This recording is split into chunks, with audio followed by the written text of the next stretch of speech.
Group 1 మీద high court ఇచ్చినటువంటి తీర్పును బీఆర్ఎస్ పార్టీ స్వాగతిస్తూ ఉన్నది. 8 నెలలలోపు రీవాల్యుయేషన్ అయినా పెట్టాలా లేదా ఎగ్జామ్ని రీకండక్ట్ అయినా చేయాలని చెప్పి హైకోర్టు ఇచ్చినటువంటి తీర్పు ఈ రాష్ట్ర ప్రభుత్వానికి ముఖ్యమంత్రి రేవంత్ రెడ్డి గారికి ఒక చెంపపెట్టు లాంటిదని చెప్పి ఈ సందర్భంగా గుర్తు చేస్తా ఉన్నాం. మేము మొదటి నుండి కూడా చెప్తున్నాం, గ్రూప్ 1లో అవకతవకలు జరిగినాయి, రీవాల్యుయేషన్ అంతా కూడా గందరగోళంగా ఉంది, ఇందులో ఏదో గోల్మాల్ జరిగిందని చెప్పి మేము వాదిస్తూ వచ్చినాం.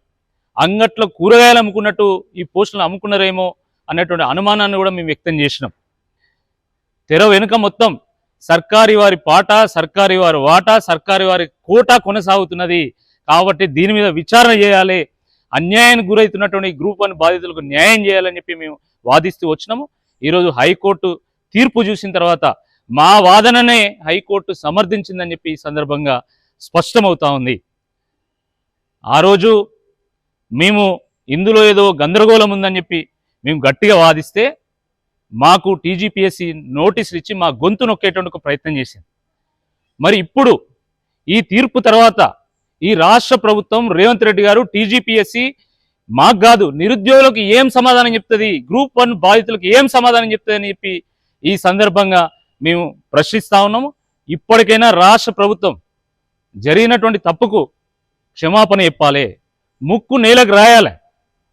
రీవాల్యుయేషన్ కానీ రీఎగ్జామ్ కానీ కండక్ట్ చేయమని చెప్పి హైకోర్టు చెప్పింది కదా, ఎట్టి పరిస్థితుల్లో రీవాల్యుయేషన్కు బీఆర్ఎస్ పార్టీ ఒప్పుకోదు, నిరుద్యోగులు ఒప్పుకోరు.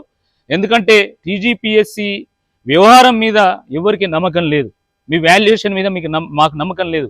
ఎందుకంటే వాల్యుయేషన్లో 100 రకాల తప్పులు జరిగినాయి. ఆ 100 రకాల తప్పులు జరిగినాయి అని చెప్పి మేము కోర్టుకు కూడా నివేదించినాం. కోర్టు దాన్ని సమర్థించింది. కాబట్టి తక్షణమే రాష్ట్ర ప్రభుత్వం ఒక ప్రకటన విడుదల చేయాలి. మేము ఖచ్చితంగా రీమెయిన్స్ కండక్ట్ చేస్తాము, బాధితులకు న్యాయం చేస్తాము, నిరుద్యోగులకు భరోసా అందిస్తామని చెప్పి రాష్ట్ర ప్రభుత్వం రేవంత్ రెడ్డి గారు ప్రకటన విడుదల చేయాల్సిందే ఈ సందర్భంగా బీఆర్ఎస్ పార్టీ డిమాండ్ చేస్తూ ఉన్నది. మరి ఈ నిరుద్యోగుల యొక్క పోరాటానికి అడుగడుగున అండగా నిలిచినటువంటి కేటీఆర్ గారికి కూడా ప్రత్యేక కృతజ్ఞతలు. ఇది నిరుద్యోగుల విజయము. వారికి నైతికంగా మరి మద్దతును అందించినటువంటి కేటీఆర్ గారు కూడా ఒక కీలకమైనటువంటి ఒక పాత్ర పోషించి, బీఆర్ఎస్ పార్టీ కూడా కీలకమైనటువంటి పాత్ర పోషించింది. కాబట్టి మరి ఎవ్వరు కూడా నిరుద్యోగులు వారు ధైర్యం చెడాల్సినటువంటి అవసరం లేదు. మేము మీకు అండగా నిలుస్తాం, ఇది ఖచ్చితంగా రీమెయిన్స్ జరిగేంత వరకు మీకు అండగా నిలుస్తామని చెప్పి ఈ సందర్భంగా గుర్తు చేస్తాం.